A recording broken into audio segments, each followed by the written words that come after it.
Hello, everybody. My name is Rosie, and welcome to Turn On the AC, a podcast where we talk about what it is to be an Asian Christian creative navigating through life in today's modern society. We hope to create community, inspire, challenge, and encourage our fellow creatives with each episode. Hello, everybody, and welcome to the second episode of Turn On the AC. I am so excited today because I have such a wonderful friend and a beautiful person on the inside and out with me today. I have Sarah Hartono with me. So she was born and raised in the Bay, and Sarah is a Chinese Indonesian senior at Biola University studying marketing and design. So professionally, she's worked at Nintendo, Quizlet, and Boba Guys, and currently she's building a nonprofit sticker startup called Generation, also known as Gen. So she's also building a childhood development kit called Millu, and she's passionate about redemptive entrepreneurship, collaboration over competition, and she thinks about how Gen Zs can practice healthy life rhythms now to impact culture for good in their present and future endeavors. So thank you so much, Sarah, for being here with me today. I am so excited to be starting this series with you, and I'm definitely super inspired by you and all that you're doing. And so this first question is a question that I will be starting off all the episodes with, because I feel that this question is such a good base for not only getting to learn more about you, but also it's such wise words of wisdom for anyone else listening. And so the first question is, what is one piece of advice that you would give to your younger self? That's a good one. Thank you for having me on. If I were to give my younger self a piece of advice, it would be to embrace my differences. Growing up in the Bay Area, it's very diverse. And I often had a trouble making friends. And I was always like, oh, no one wants to be my friend, or just feeling a little bit lonely or left out. But that was because I was also, me as a person, trying to shape myself to be more like other people versus just embracing who I was. I remember in elementary school, I started a rock business. I curated rocks from the playground, and then people actually bought them from me. And it was just so weird and quirky. But for the first few years when I was starting to figure out my interests, I loved writing, I loved drawing, and just organizing things. They would just be like hobbies versus viewing them as a part of who I am and showing a bit of my personality. And I would always try to be better at sports or be more social and extroverted to try to fit in with everyone else. And so I wish from a younger age I could have embraced those unique just passions a little bit more. And I think that would have made me to be more confident as a younger child as well. Yeah. Oh my goodness. I love that little rock business. Oh my goodness. Oh no. I would be your friend, Sarah. I would be your friend back then. Yeah, little Sarah needed friends, so that's encouraging. So how does being an Indonesian American impact your work? Does it push you to create more? And when you create, are you drawn to your ethnicity? Does the story of your parents being immigrants inspire you? And if so, why? Yeah, so many things to unpack here. So something good to know is growing up, I moved a lot between Indonesia and America. So in Indonesia, I felt like someone else, and then in America, I felt like someone else. But overall, what was consistent was my parents and just the way that they were raising me. And so being able to see those two different worlds, I kind of had a bigger perspective of when my Indonesian friends were struggling with things there's racism there, but there's also upper lower class division, and just even the occupations are totally different, or there's political unrest. Then my American friends would be struggling. I remember distinctly one friend in second grade, her parents were getting divorced, and so the differences in the problems my friends were having, they kind of helped me have a bigger picture on I don't know, just culture and how people think and work and just how environments affect people. That's one way that being Chinese Indonesian impacted my work. But also my parents, they made a huge sacrifice to move from Indonesia to America, where they have not many friends, and not much like network and just a community around them. So they really invested in me in the home. But it was definitely a motivator for me. Like, I want to work hard because my parents have made all these sacrifices to live in America. And so a lot of the reason why I work, it's more internally motivated. Like, I want to show my parents how much I appreciate them for the sacrifices they made for me to have a better future here. So a lot of like family ties into being Chinese Indonesian American. We call it like CIA sometimes. That's so cute. Yeah, it's totally a good motivator for me. And it also just helped me have a bigger view of the world from a younger age. Yes, I love that. Especially because you observing that while you're young, and then wanting to apply that into your life now. So, how do your parents feel about you going into design and starting your own business? Were they supportive of that, or were they not as supportive? Mm. My parents are so quirky. Maybe there's also some Asian parents like this, but usually the norm is like, gotta get all A's, like design Right. and business, like, yeah, especially starting your own business. And being a creative, like, that's usually looked down upon. But my parents are really weird. Like, since growing up, they've seen how much pressure I put on myself, and they saw how hard I was working in high school one time. And they're like, hey, you should try getting a B sometime. Like, stop trying to work so hard. I know. It's so funny. I appreciate them so much. And Yeah. so, yeah, just from growing up, like, they've been so supportive of what I do. And they're like, how has God wired you? Oh, they're both Christian.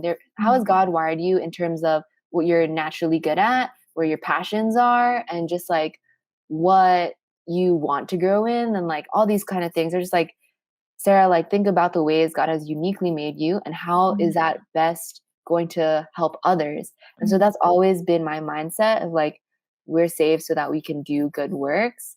And Yeah. so what are those good works I've been uniquely made to do? And so that's been like a path finding question for me growing up from my parents. Wow, I love that. I love how supportive your parents are, and even telling you to get a B, because I know. I got Bs, but no one ever asked me to get them. I Uh, know. It's so but funny. I love what your parents said too, is like God wires us so differently, and how are you going to use your gifts for his kingdom? And I think that just shows their faith, and it shows clearly in you, because you clearly do such a wonderful job in the things that you do. And we'll talk a little bit more about your businesses and your career path. But trying to figure that out on your own. How did you know or figure out that this is what had God wired you for? How did you be like, okay, this is, I'm going to do creativity. This is me. How did you get to that point? So good. I think a question I wrestled with, especially a lot in high school and early college, is how do I know what God's will is for me in my life? Yeah. I think it's something that a lot of us question and ask. But I go to Biola, which is a Christian university, and we had chapel. And one of the spiritual directors was just talking about how a lot of times God does not speak to us with like light coming from the sky and like a donkey like suddenly talking and like you're blind for Yeah. a few days and he's like, yeah, do this instead. Like, that doesn't happen that often.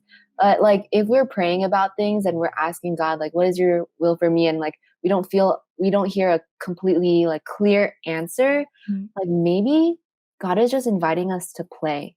Like, maybe God is inviting us, like, I'm giving you the choice to choose. Like, he's just saying, Sarah, I want you to just go play.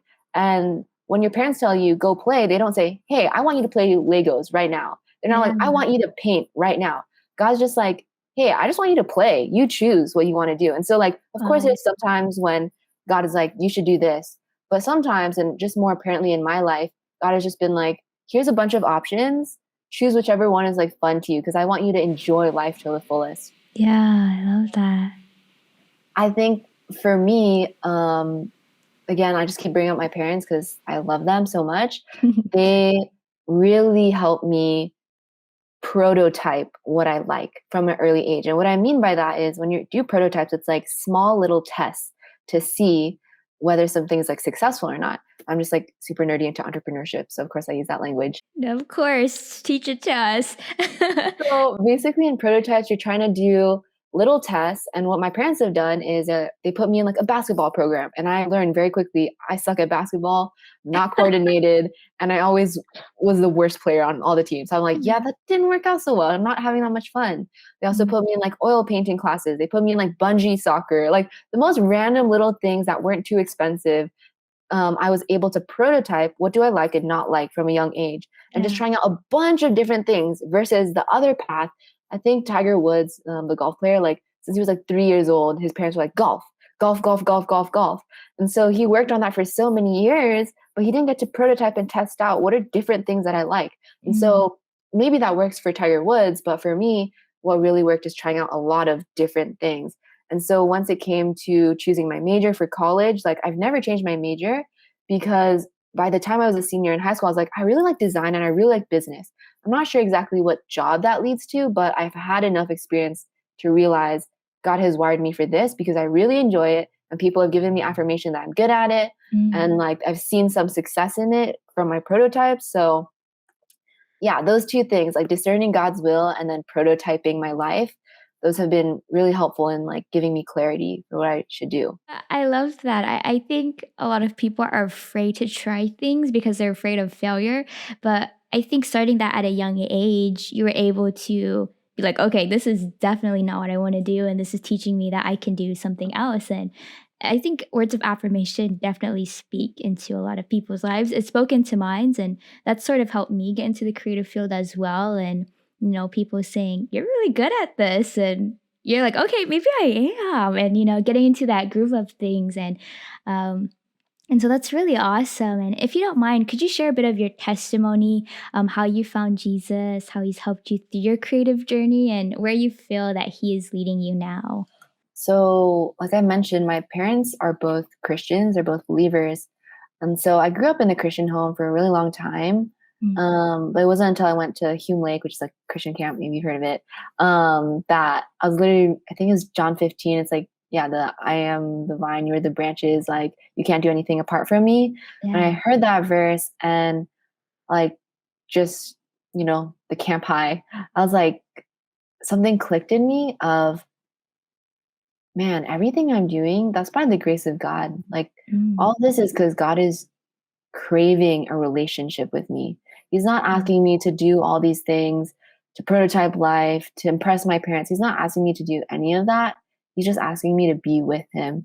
And so that was like in 8th grade and it clicked for me then.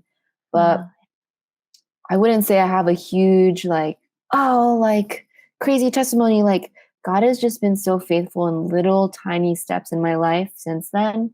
And just exploring and life with him and just discovering bit by bit, like every day. It's been a very slow, like turtle-like process. And sometimes I'm like frustrated. I'm like, have I really grown? But just like after now being a senior in college and just reflecting on my time here, I've realized, yeah, I have, but it's been very slow and very steady. And I think that's okay. Like, it's okay if it's not a huge flashy story. It's just, God has just been faithful. No, I love it. I think, yeah, you don't need a flashy story to show how God is working in your life, and he does that so beautifully. Like I can't stop like fangirling because he's definitely been working in your life for sure, Sarah. And in the amount of time that we've known each other, which is very little, but I can say it's very encouraging. And so, what type of figure is God to you in the season of your life that you would say he is? This might sound weird. I've been sitting on this idea for a while, maybe like 2 years now, which is God as a CEO. And so this is more like in when I'm leading teams or just doing like time management stuff. I've been thinking, how is God the CEO of Gen? How is God the CEO of Millu? Or how is God just the CEO of my life? Because CEOs, they make a lot of strategic decisions and they kind of like vision find, path find, they motivate their people, they care for their people. So not to make it like super like capitalistic or anything, but just that God is the one who's in control. And especially when it comes to tough decisions in business, like I'm not making those alone. I'm making them because God is my trusted advisor. God is the one that is leading me. And so what I think about when I lead teams is kind of like follow me as I follow Christ, because as your leader, maybe a lot of eyes are on you, but like how do we point those eyes to Christ in the way we lead, in the way we walk the walk? Um, so yeah, like maybe that sounds a little weird, not to make it too businessy. I guess that's kind of who I am. Like God has been a CEO in my life, and He's the one that I look to make important decisions and stuff like that. No, it's so good. Yeah. I love that. And I don't think it's too businessy. I think that's perfectly who you are in the season. Ah, your mug, so cute. Gotta If you're have it. watching on the YouTube version, Sarah has this really cute, like, is it Toad? Toad Toad, cup. toad, mushroom, one up mushroom. Yep. So cute. And that's really awesome. You know, just allowing God to help make your help to make your decisions, because I think a lot of us tend to forget to come to God in those tough times, especially when we're pushed against time and it feels like we have to make a quick decision now. I find this super relevant when I'm going through a situation and I'm like, I need to tell somebody, you know? And the first person I think of is my friend, but I have to remind myself that the first person I should think of is talking to God about this. And it kind of helps me slow down in a sense of like, okay, let me reflect. Let me actually try to figure out what's going on. And I think that's the way that, or I can see like that's how you process in the ways that you make decisions. It's not to get everyone else's opinion, but to come back to, okay, God, but what do you say about this? You know, it's so good. And as you're talking about Gen, can you tell us what generous generation, it's like a tongue twister for me, what generous generation is and why it was created? Yeah. So Gen is something I started in my dorm room freshman year. So what we Crazy. do, yeah, it's crazy. It's been like 3 years. I think the anniversary is coming up. It was started because there was a tsunami in Palu, Indonesia, which is near my mom's hometown, Jakarta. And I was like 8,000 miles away, first semester of college, like first month of college, broke college student, but I do have design skills and I do love stickers. And so I just put on my Instagram story like, hey, choose however much you want to pay for a sticker, and all these proceeds will go to tsunami relief in Indonesia. Ah, yeah. And, just making new friends in college. And I was like, I'm not sure if this is going to work. Like, kind of crazy to let people choose how much they want to pay. What if it's just like 1 cent? But then Mm. surprisingly, in 25 hours, I raised $500. And I was like, Wow. huh? What's happening? And so I've been like sitting on this idea for like 2 years after that, and like would love to make it into a reality, not sure how. And then suddenly I go to Praxis Academy, which teaches about redemptive entrepreneurship. And then also the pandemic happens, and there's so many communities in need. And so I start to think seriously about how this model could be scaled and how it could be used to help people. And so Mm. now what Gen does, we call it Gen now, is we create sticker campaigns that redefine generosity. What we believe generosity to be is not a dollar amount. Like when we think of generosity, maybe think of like, oh, Bill Gates is generous. Like maybe Mark Zuckerberg is generous and like give to a lot of charities. Yeah. But actually, why is it just rich people? Like, Mm. if I'm a college student, does that mean I can't be generous because I'm kind of broke? Like, no, what we believe is that generosity is a heart posture. When we give from the Wow. heart, even Yeah. $1, that means a lot because it's sincere. And Mm. it's generosity is a muscle. Like if we can give when we have little, we'll be able to give when we have much. And so Wow. we Okay. literally like work together with nonprofits. We expand the definition of generosity. We have, by that I mean we have independent artists design stickers, and that way they're generous with their time and their talents. And then people still get to choose how much they want to pay for a sticker, and all the profits go to the nonprofit. And so it's a really cool model where we're asking people to take a pause and give genuinely. If you only have $5, that's totally fine because it's more about your heart when you give. And it's such a fun journey. I think the team's like 11 people now, and we're all just having fun prototyping and figuring out what works and failing well. And it's just such a good journey. I have so much fun from it. Oh, I love that. I love what you said, failing well, because I think a lot of people, again, like, are just so scared of failure, but you can fail well because in a sense, like, you just have to get up and try again and see what works and what doesn't. And that's so awesome. I love your company. I love what it stands for. And guys, their stickers are so cute. Um, so definitely go check them out. Definitely support Gen. And you talked about having 11 people on your team. How did you find these 11 people? What was the process? Was it difficult finding people who could work with you and work for, and with different dynamics? Mm. I think it's totally a God thing because the team works together so well. So we just organized a retreat where we all met in person for the first time because we started during the pandemic. So a lot of people, they're just like my mutual friends that they don't know each other. Mm, And yeah. so we met up and people cried at the retreat after like just working together for 8 months at that point and meeting each Wow. other for the first time. I think to answer your question on how they join, I literally just hit them up in the DMs. Like, you never know unless you ask, you know? So And I true. think what's so cool about Gen Z is that we really have a heart for social justice and wanting to make a difference. And so I really saw college students who wanted to make that difference, but also want to grow their skills. And so Gen is completely volunteer at this point. And I was like, hey, I'm super blessed with being able to intern at these really cool organizations. I think I can definitely extend my network to you, or if I don't know what this means exactly, but mentor you Mm, in a way. Like I'm so down to invest in you relationally. So yeah. yeah. I love that. You're such a relational person, Sarah, like, just who you are.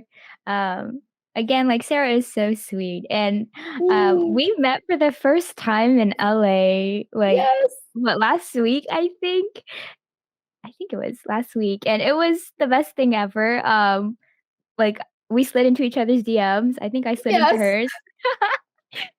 From Um, Gen. It was from Gen because Eight Parables partnered with Mobilize Love. And I was like, oh my gosh, they're so cool.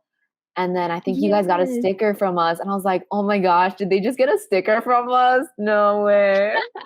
Stop, and then I was like, "I have to follow this person, like, she's just so inspiring," and I saw your content, and I was like, "Oh my goodness," like, it's just everything I love in one person, and, Oh, um, that's so nice. That's me to you, though. Oh my goodness.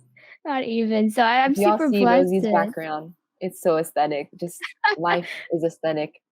not even, it took me a while to get here, it's just honestly my room, everything on my floor is messy though, but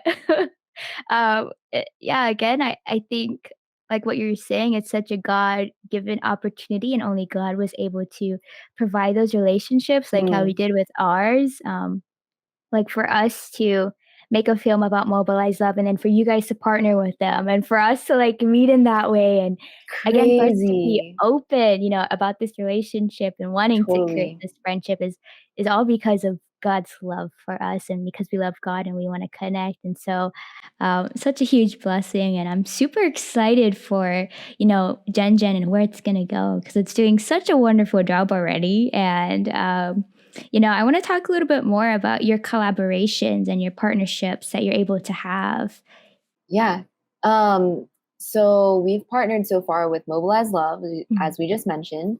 We then partnered with Open Meal, which is a nonprofit that um, buys meals for from restaurants struggling due to COVID, and then they give those meals to people who need them, like low income families and stuff like that. Yeah. So we got to partner with them, and then most recently we partnered with Special Olympics, which honestly they're so amazing. Like they help people who are disabled or have special needs get into athletic things, which like I can't even do, and so it's so awesome, like how much it gives them a purpose and meaning to life. So yeah, recently we partnered with those three organizations.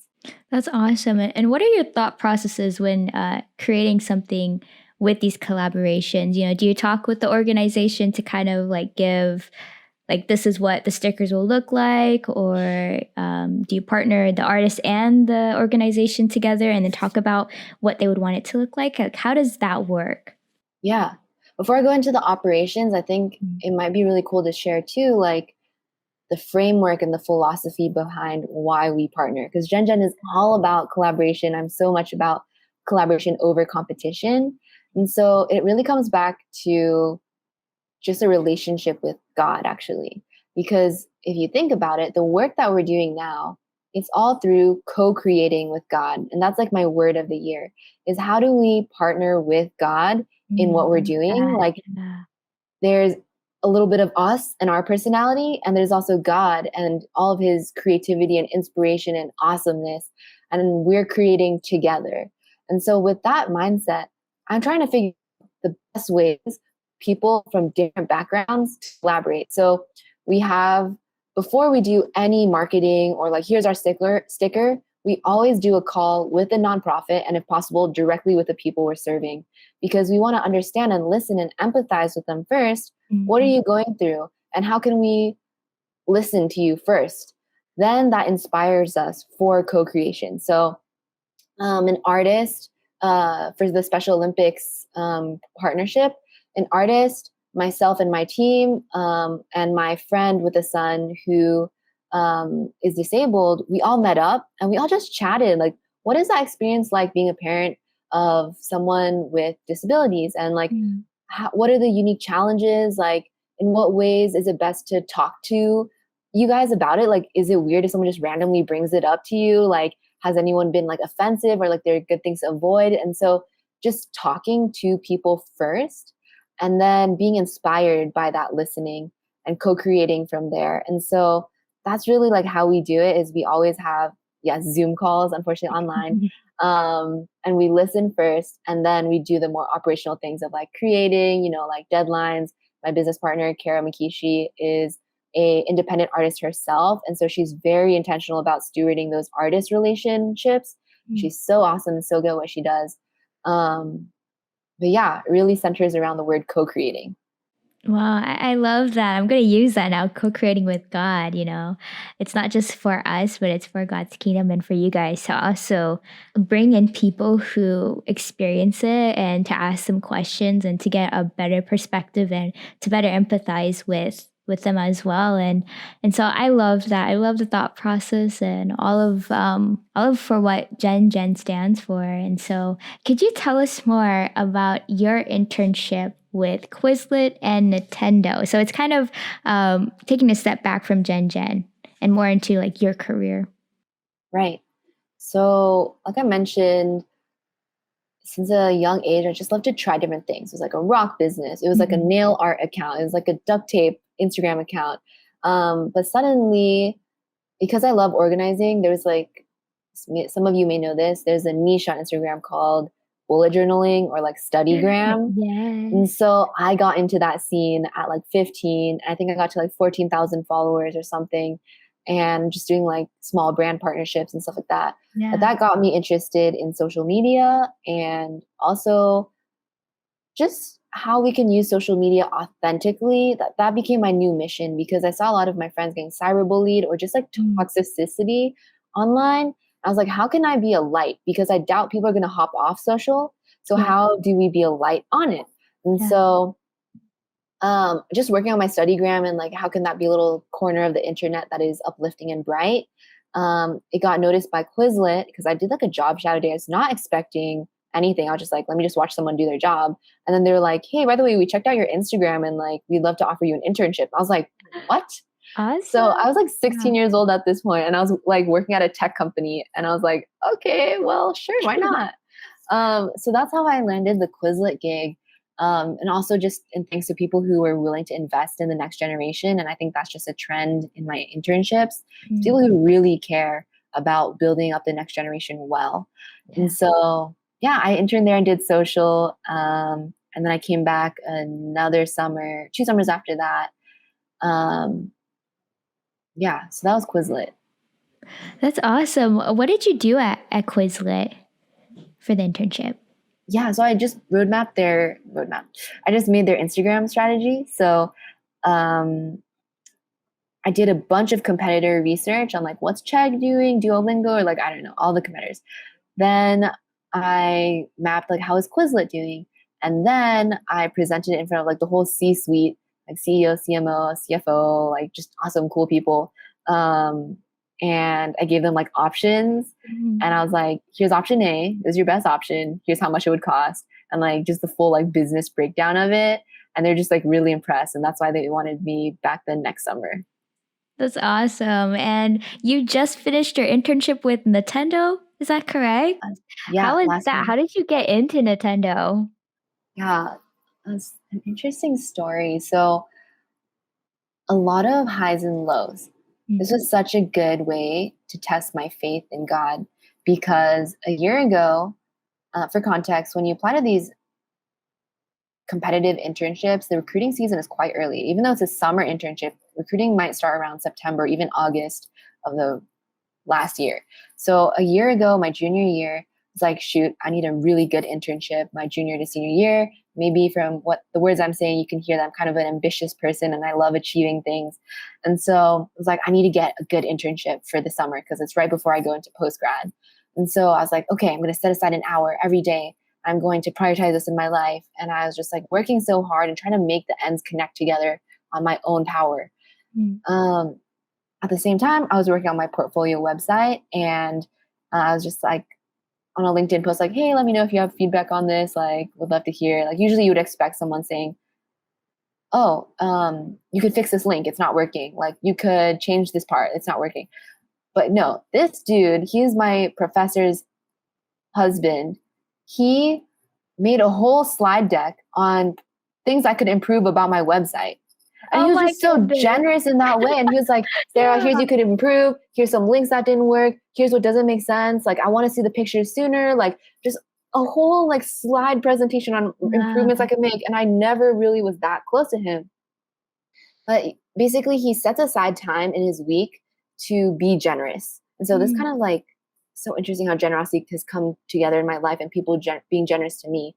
But in that conversation with him, when I was reviewing that slide deck, he asked me about this book, which is The Ruthless Elimination of Hurry by John Mark Comer, which I put on my website. I was like currently reading. It's all about rest and Sabbath. And he just asked me this simple question. He said, Sarah, how much time are you spending in your devos every day? And it wasn't like legalistic. Like there's no obviously like amount of time, like 37 minutes to be reading the Bible every day. Like, of course, Yeah. it's not anything like that. But he was just wondering because I said, oh, like 10 to 15 minutes. And he said, Sarah, that's not enough. Like your resume is so stacked. Where is the time that you were spending with God? Wow. And I Yeah. was like, whoa, no one has ever said that to me. And just reading that book, talking to him, and just some other things in life, it made me realize I have been idolizing career in my life and work. And I was not resting. I was not trusting God. Like, if I can't step away to have Sabbath for 24 hours of the week, that means I'm being enslaved to something, right? If I can't step away from it. Yeah. So I said, okay, God, I'm just going to let go of this internship search. I know this is the most crucial time to look for them and especially the good ones, but I'm just going to trust you. And I just stopped and I was like, let me realign myself to God. Like a month later, I totally forgot to apply to this mentorship program. And my mentor was a previous intern at Nintendo. And she just poured into me so generously. Again, she like talked to me, she connected me to hiring managers, et cetera, et cetera. So long story short, a lot of doors opened up and it was so easy to get the Nintendo internship. I think because I trusted God, but also people at Nintendo were so awesome. And I think the culture fit was really there for me, which is another blessing. I know it's definitely hard to find internships and stuff, but for me, like when I trusted God and just put relationships first in my life versus career and like rest and just trusting God, like just the doors opened up. Yeah. Wow. That's so awesome. I love what your professor's husband said to you, like how much time are you spending with God? And it kind of reminds me of the sermon that I was listening to, which I got to send it to you. But it talked about, the question was, if I was to take away talking to God every day, would it disturb your life? And so I thought about that and I was like, well, in the stage I am right now, I'm like, heck yeah, it would. Like, I talk to God 24/7 every day, like about everything. It gets to the point where it's like, girl, maybe we need to not talk about this, you know? I'm just kidding. I know God is always down for my conversations, but yeah, it's so true in the sense of like, yeah, if we aren't making that effort and that time to put God first in our lives and spending time with him, then there are other things in our lives that we are idolizing. And, you know, sometimes we do need to reevaluate and, you know, take a break and just take a step back. And so thank you for sharing that. And that's so exciting that God was able to open that door for you after you were like, okay, you know what? I'm going to stop focusing on trying to find this internship and just see where God takes me. And he led you to something even better than, you know, you could imagine. 100%. I could So, never imagine. Nintendo's so awesome. right, it was so cool seeing like your Instagram stories of you at Nintendo, and I'm like, oh my goodness, this is awesome. Like I play on the Nintendo Switch, so Yes. All day Animal Crossing, Stardew Valley, Pokemon. That's just my jam. I love Animal Crossing. It's so cute. It's like the perfect game of, you know, kind of like getting your life together in a sense. Like you got to build things, pay off bills, and you don't have to stress too much. Everyone's your friend on the island Yes, sometimes. Sometimes. sometimes. But talking about just like your faith in God, how do you bring your faith into your work? It's a good question. One thing is not separating them. Mm, Like, I used to think, okay, I go to church, pray, I do my devos, and I go through my day. And then yeah. throughout my day, I barely even think about God. That used to be me, but a lot more recently, I've been learning how much all work is God's work. If you Wow, think yeah. about like Adam and Eve in the garden, their work wasn't like church ministry, like their work was gardening. And Yeah. if God is saying gardening is working with me, then how much more is like doing business is like doing work with God? Like how much more is reading doing work with God? Like if gardening can be, then like everything can be with God. And so like I'm shifting in terms of like how I even view and separate and not separate those two things, like faith and work. I'm also like, it's not even about just the words I say. It's just like honestly walking the walk and um, showing through my actions because I really, even though I go to Christian school, I really believe in being outside of the Christian bubble Mm, and impacting culture. And that requires um, just humility and an open mind.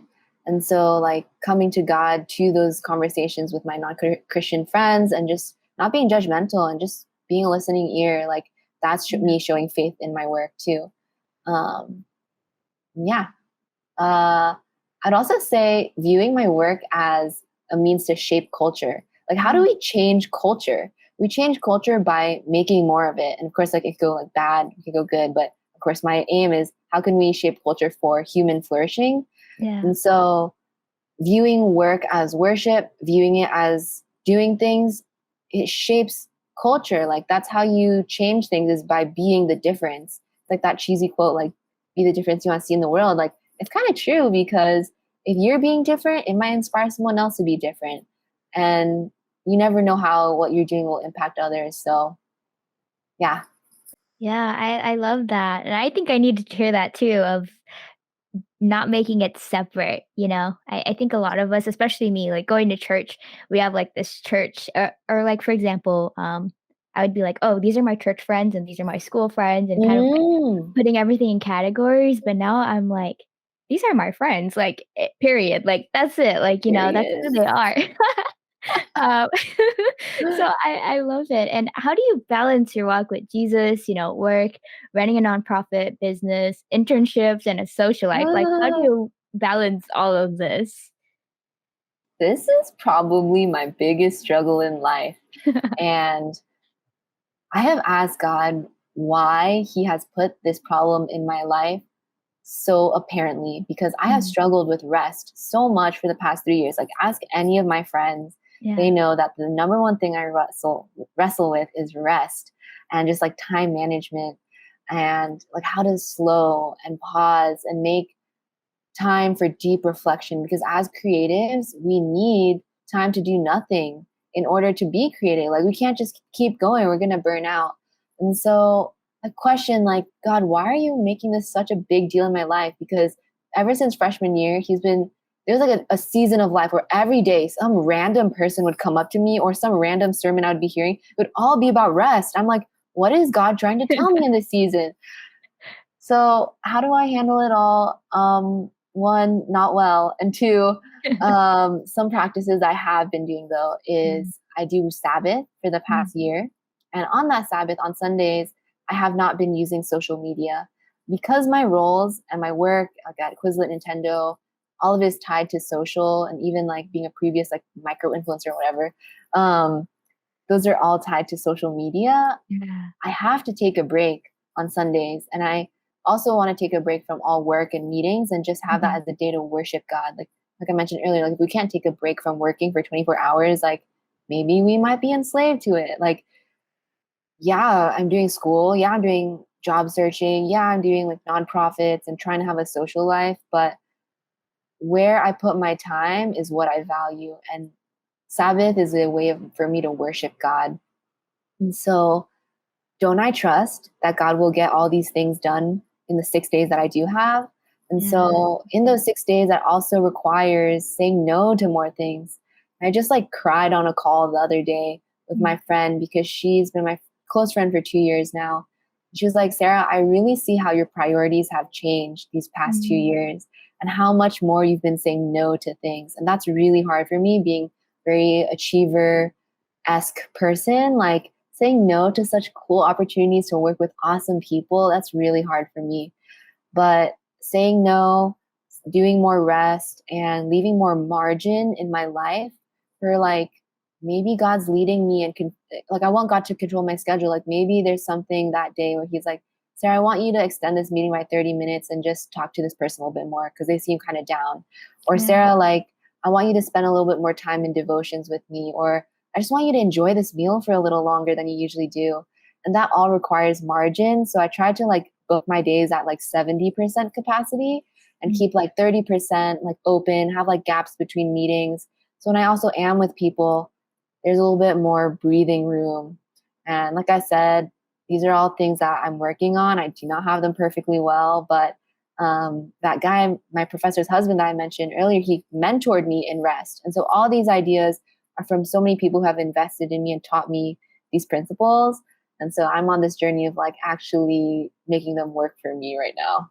Oh, yeah. Thank you for being honest, especially in just being like, I don't know yet, or, I'm still trying to figure it out. And it's something that you're still, in a sense, like struggling with, but letting God take control of that in your life. And so, again, just thank you for being honest. And how do you, I know you talked about resting on the Sabbath. How do you rest on that day? Just want to put it out there that if there's any Enneagram threes and you're like, yeah, like working is my hobby, like it is a perfectly valid question to not know what is restful to you. And so I've been on this journey for the past 1-2 years of like, what do I do to rest? Like, I don't even know. It's so silly maybe, but I don't know why it's such a struggle for me. What I have been doing is one, like not going on social media. Two is just journaling. Like, I really enjoy journaling. Three, like, I like to hang out with friends that give me rest and like no agenda attached, is just hanging out. I like to nap a lot. I Me don't too. get too much sleep, so that's probably healthy. Um, I've been cooking a little bit more now that I'm on my own. Or there's also an idea of reflecting that I'm kind of doing more these days. Like, it's tied to journaling, but it's more intentional. Like, when you reflect, it's not just meditation where you're just sitting there and like, wow, that tree is so beautiful. I love that too, I guess. But reflection is like you're thinking about a problem, and like I love problem solving, and so I just sit with it and like just think about it without like any distractions. So yeah, I'm also a huge foodie. So I love trying new places. I go to church. That's super restful for me. Yeah. Read the Bible. I love reading business books. But yeah, it's kind of just whatever I want to do that day, which is kind of why it's restful. Yeah, I love that. I definitely want to implicate that. Implicate? Is Uh, that the word? what's the word? I know what you're saying. You know what I mean. I want to put it into my life. There you go. I guess we'll just What say it is the like word? implicate it. Sounds so awful. Implement. Implement. Implement. Yes, yes. I want to implement. Where did I get implicate That's from? funny. That should be a word. Right? It sounded natural, and then I was Found it. saying it. I'm like, that doesn't. Mm. I definitely want to implement that into my life. Yeah, I've been taking sort of like the social media break on Instagram because I realize like when I wake up, it's Instagram, and I'm like, okay, I need to stop. I need to take a break.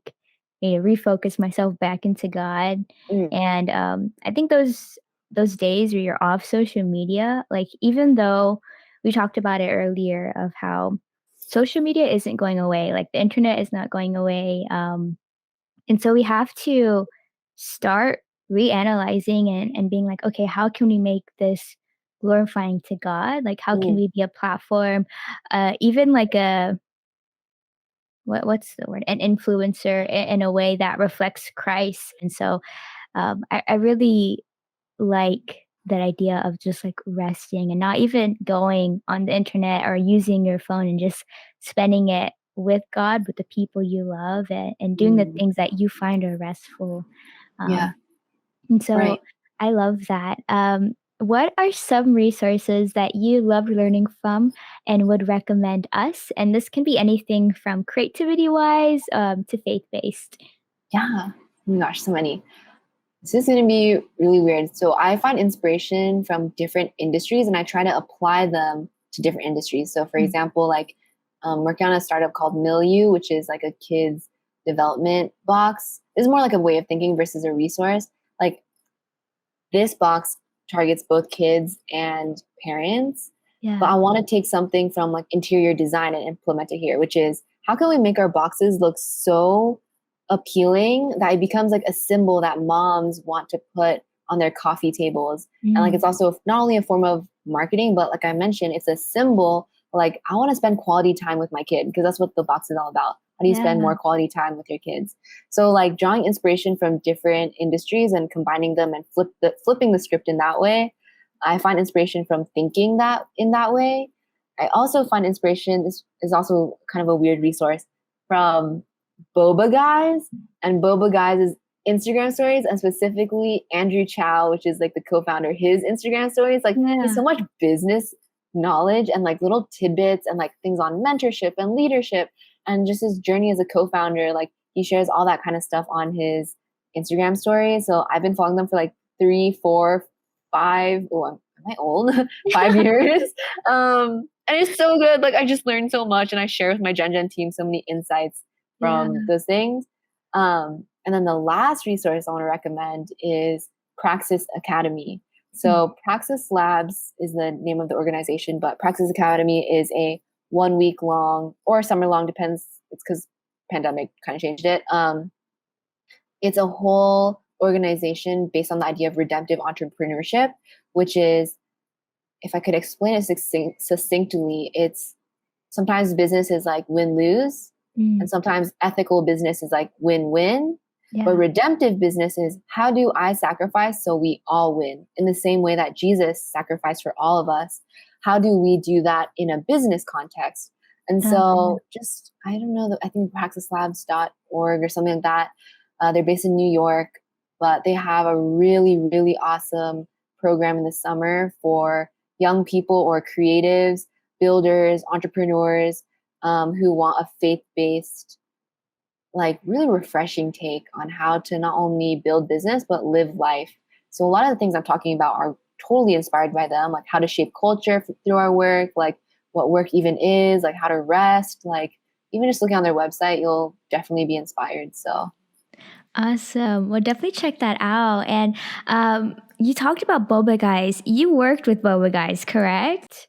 yeah, yeah. Could you tell me more about that? Like how did you get that position or what was it about? What did you do at Boba Guys? Yeah. So I'm just like a huge fan. And long story short, I got invited to their holiday dinner Mm. for their biggest fans. And then I just genuinely love them, right? And so I Yeah. made them a sticker because, I'm the sticker girl. I made them a sticker and I gave it to them. And then I met the designer, Fiona, there. And then I also met the two co founders and I showed them the sticker design because I just gave it to them and I was like, I love you guys. And they're like, we should turn this into a postcard. And that's what started the relationship. And so I haven't officially work with them. I do contract work for them, creating some of their merch, like a Wow. puzzle and like coasters. Like I can show you. I have a coaster like set that's like really cute with their aardvark. Cute. A Boba Guys puzzle of like if Boba Guys was like a world, like what would it look like with aardvarks living in it? So yeah, and then I just am their biggest fan still. So I go to all their events and definitely a dream to work with them one day in an area that I'm really passionate about. Also, down to be a bobarista. Anything's fine. I just love them. Did you So call it a yeah, Bobaritsa? yeah, Bobaritsa. bobarista. I didn't even know that was a thing. What? That's Yes. that's such a It's cute name. like if I'm old and like jobless, like sign me up for that anytime, any day. I'll be a bobarista. Oh my gosh, so cute. I could see you like being a older lady, kind of just like, making your boba, but like perfectly done. Yes, exactly. Obsessed about the details. That's so awesome. And you also brought up Millu? Millu? Milieu. Yeah. Yeah. So tell us more about that, like the name behind it. What Mm, is it exactly? And, why you decided to create that? yeah. So Milieu is actually the first place winner of the Biola Startup Competition. So Mm. praise God for this. I've been able to win the startup competition for the past 2 years at my school with different ideas. Okay, And yeah. I know, so cool. So cool. Thank you, God. Milieu is a childhood development kit that fosters quality time between adults and children. So if Mm. you think about it, parents spend so much time for their children, working for their children, cooking for their children, driving their children like around and just all these things for them. It's really hard to spend time with them. Yeah. And a lot of things could be solved if our parents spent more quality time with us. Like Mm. you think about like childhood trauma or just a lot of these things that kind of have shaped us from to be who we are. It's all about how our parents have raised us and it's so important. But also parents are busy. Parents are juggling so much. And so we want to make it easy for parents to spend that time with their kids. So we have a monthly subscription where a kit that's story based and it's like going through a story together. You get to exchange worlds with your kid. Our current box is called the Unique Verse, which is like all about how you are unique. And there's an activity called where we give affirmations, both the parent giving the affirmations to the kid, but also the kid giving affirmations to the adult. And so in that way, Oh, you're I kind of see. seeing each other's worlds. And it's really cool because most kits are like STEM based. It's like, go do this activity, let me know if you need help. Or Mm. it's like sensory experiences, like building blocks and stuff. But we want to do something that's a relationship focused kit. Wow, I love that. Well, if I have a kid, definitely I'll hook purchasing you up. them. Yeah, no. Oh So my good. gosh, I think that's so neat. I think especially in the generation that we're in, um, like I've done this before when I'm babysitting and I'm like, "Okay, I Yeah. can't handle you. Let me give you this phone," just so you could and I think that's the generation now is like they know how to handle a phone. They know how to skip ads. It's crazy. I was sitting with a 1-year-old and I was, watching my phone with her and we had this ad on YouTube and she automatically like skipped it. And I was like, this is crazy. I know. I was like, you're only one. You can't even talk to me yet, but you could skip an ad for me, and and so it just kind of shows like in a sense, we almost let like our phones and social media separate us from building that quality time with, Yeah. those around us, even, not even just kids, but like the friends too. And um, just going into, like, hanging out with friends. I've seen friends hang out together, but, like, on their phones, and it's such a Yes. weird thing, and, I mean, I do it with my friends too, but I think we've noticed it, and we're trying to take that break of, like, "Okay, we're Yeah, me here, too. let's spend time together, not on our phones," and really get to know each other, and so I love that, and I love what Milieu? Yeah, I keep milieu. wanting to say milieu. Okay, so cute. I love what that stands for. Why that name though? Yeah. So it's from a French word, Mm. milieu, and it basically means the context that's or the environment that someone grew up in. And so we want to build um, a milieu for your uniqueness, a Mm. milieu for your curiosity, a milieu for your like identity. And so that's why all the boxes have different themes. And it's like Yeah. building an environment for understanding who you are and who you are uniquely, So, Yeah, so good. So is it like an actual kit, like a box set that you'll be getting? yeah, yes, yes. And actually, it's kind of funny. You're mentioning doing with your with your friends and like being on your phone. Like me and my team, we just do the kit together. And even though it's for kids, it's actually really fun. There's like a scavenger hunt where you grab something that like represents you, and like this coaster represents me because I like to help people like stay organized. Like you make that kind of symbolism and it's so fun with your Yeah. friends. But yeah, it's launching. We're aiming to have our Kickstarter launch in November of this year, 2021. So Excited. I'm definitely gonna be a part of that because I wanna play yes, that with my friends. yes. So that's so awesome. So Sarah, how do you handle burnout? Because I know that you talked about, resting, but has there been a moment where you just felt burnt out, and how do you handle that? Mm, definitely lots of moments. One in specific was almost 2 years ago Mm. where remember I was just running on empty and it's on campus. And I was talking to my professor after class. I just like had such high expectations for myself. I like turned in something late for the first time and in my life, and I was like freaking out because I'm just like that sometimes. Yeah. And I was just like in an emotionally bad place. I just started bawling in front of my professor. He was like, "Dang kid, I wish I could help you. I'm sorry." Like he's like a coach to me. Mm. And then I just couldn't stop crying and I just like ran out and then I ran to a prayer chapel. I just cried there for like a while and I was so like literally like yeah like not yelling but like just very loudly crying Yeah. and people in there I'm sure they think I'm crazy but one of them is my good friends now. um I asked my roommate to like come and she just dropped work and came and was just there with me. And I wished and I prayed for like a moment to just get out of burnout and to be refreshed and to be like normal again. Honestly, just like how my testimony is very little tiny steps, getting out of burnout has also been tiny little steps, having more discipline and like 1% changes in my day.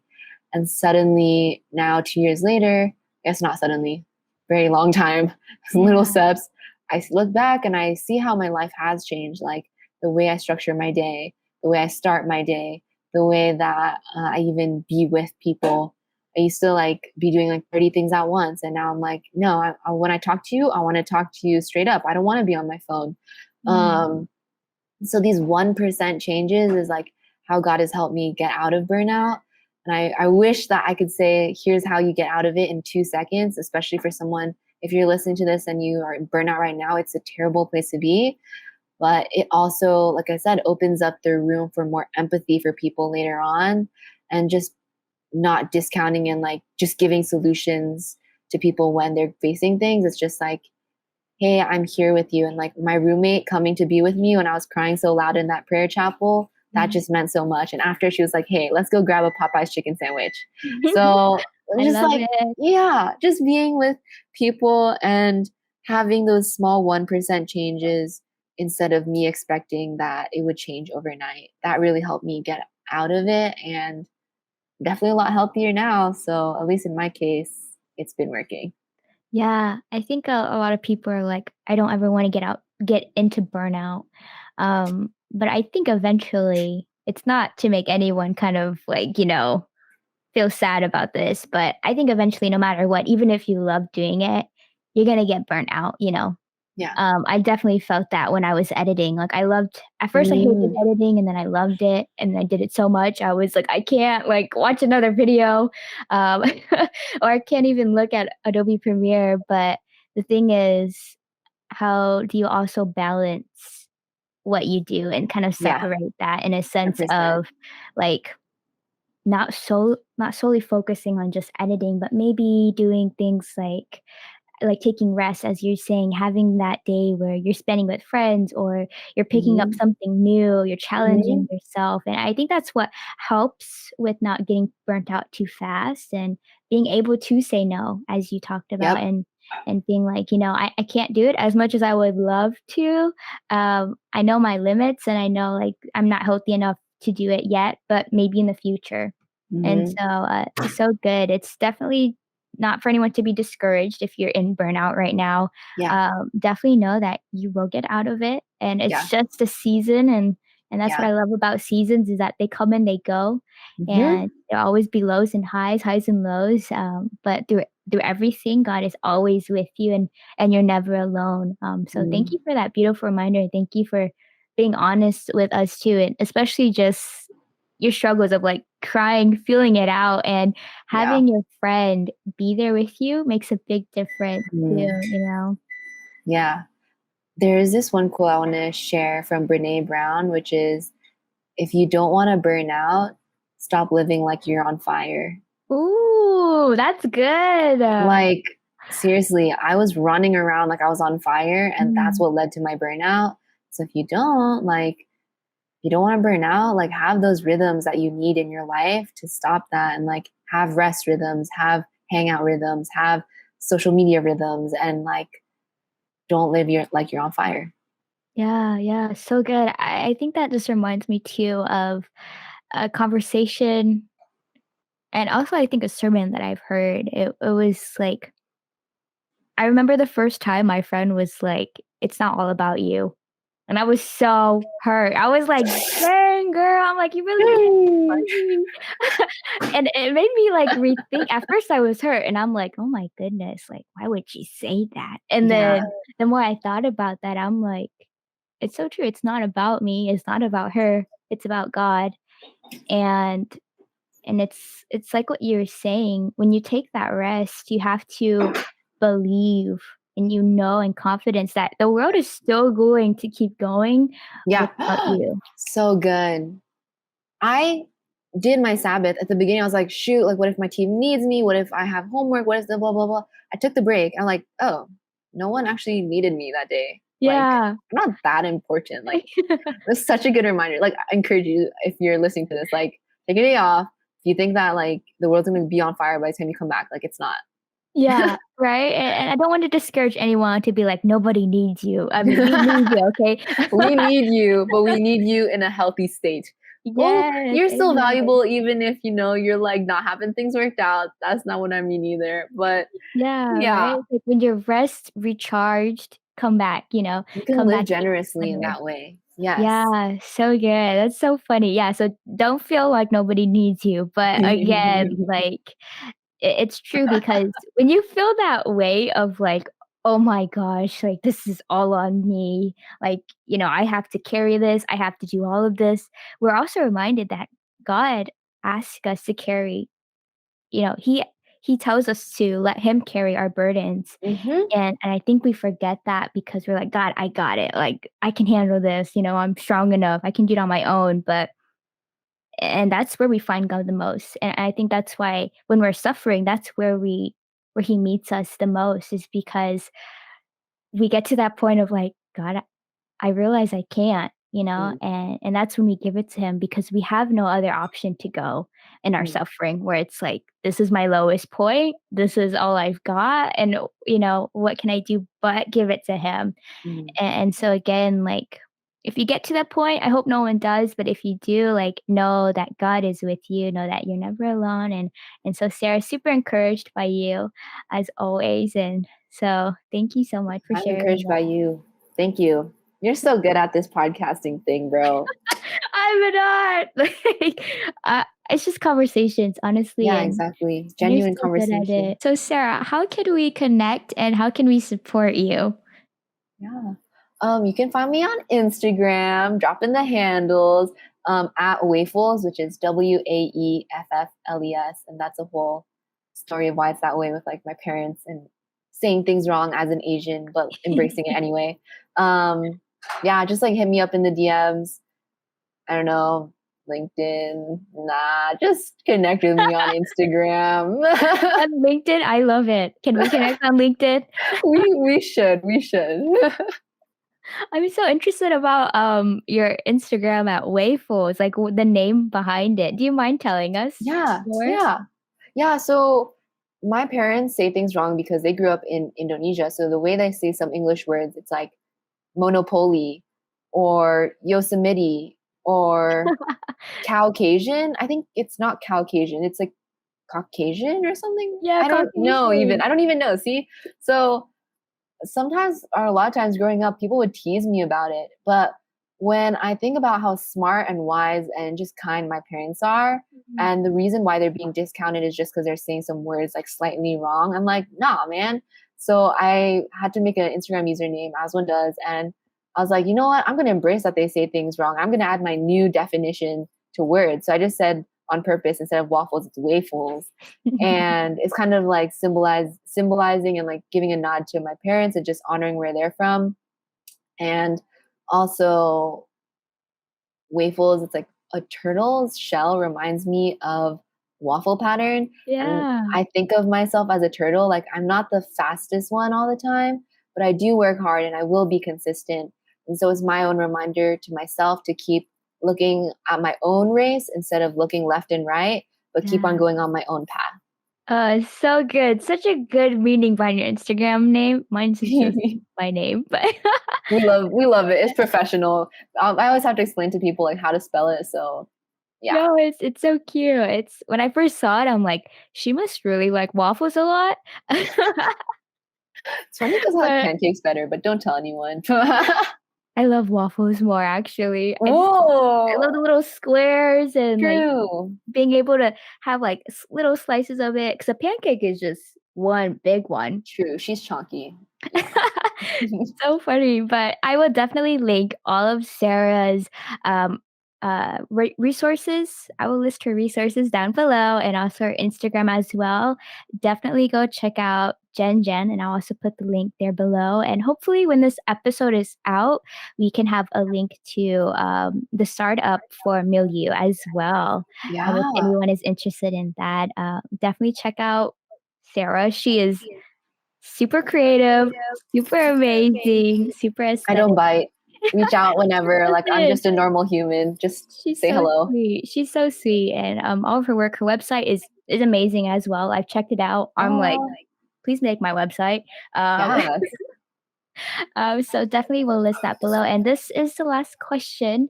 But what is a word of encouragement that you would give to someone who is struggling with Hmm. their creativity and faith? I would encourage someone struggling with creativity and faith is just being patient on the Lord. And Mm.